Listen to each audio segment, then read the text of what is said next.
On va parler maintenant de la Hongrie. Viktor Orban vient d'être reconduit à la tête de l'État pour un 4e mandat.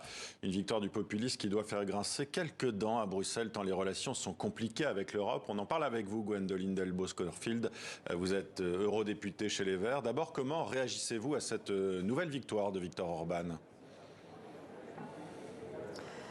Alors, elle était attendue, hein. Les analystes politiques l'avaient clairement vu venir, donc il n'y a pas une immense surprise.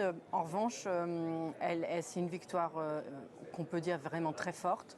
Il faut l'avouer, il faut le dire. C'est une victoire très forte avec notamment une immense mobilisation des électeurs qui supportent, qui soutiennent le programme du Fidesz. C'est dans ces circonscriptions-là où les gens se sont le plus mobilisés.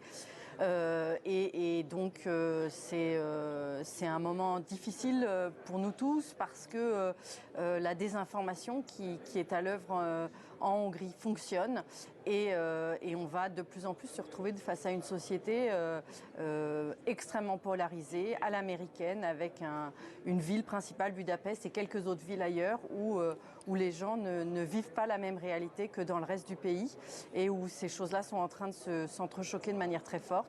C'est par ailleurs évidemment compliqué pour nous au niveau européen puisqu'on est dans un état où il y a une détérioration systématique des droits et des libertés et qu'on n'arrive pas à arranger la situation et cette nouvelle victoire ne va pas nous aider à l'arranger probablement. Mais la question qui se pose évidemment maintenant, c'est est-ce qu'il faut maintenir les sanctions européennes contre la Hongrie et la Pologne alors que les deux pays sont en train d'accueillir le plus grand nombre de réfugiés ukrainiens? Quelle est votre position ?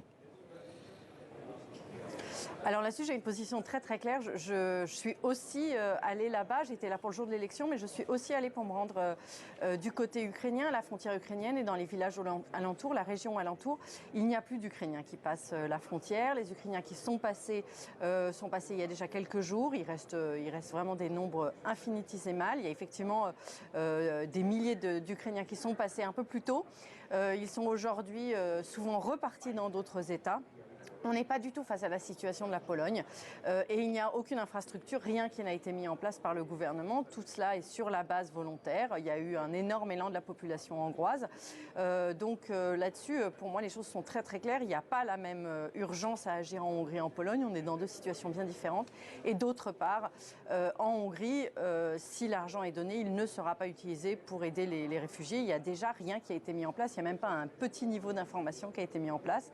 Donc c'est aujourd'hui, ça serait une erreur du côté européen de donner de l'argent pour accueillir les réfugiés puisque ce n'est pas ce qui se fait. Il faudrait mettre des conditions très fortes à l'utilisation de cet argent. Pour vous, avec cette victoire de Viktor Orban, le risque du populisme et du nationalisme est-il encore grand en Europe? On approche de l'élection présidentielle en France, on voit l'extrême droite très forte dans les sondages. Oui, de manière générale, on est dans un moment de société où les nationalismes et les populismes reviennent et où surtout, encore une fois, les gens se mettent à croire à des réalités alternatives. Ce qui a fait la victoire notamment de Viktor Orban en Hongrie, c'est beaucoup l'utilisation de l'argent. Il y a des gens qui profitent à fond du système Orban parce que quand on vit dans une collectivité qui est proche du gouvernement, on va avoir des aides. Quand on vit dans une collectivité qui n'est pas proche du gouvernement, on n'aura aucune aide, mais ça veut dire rien du tout. Budapest a voté un budget à 6 mois, il n'a même pas pu voter un budget à 1 an. Il ne sait pas comment faire fonctionner le métro, ils ne savent pas comment... toutes leurs taxes ont été enlevées, leurs taxes locales, tout l'argent qui était dirigé vers l'État, vers eux. Donc il y a une recentralisation qui s'accompagne vraiment d'une punition de tous les électeurs qui ne votent pas Orban.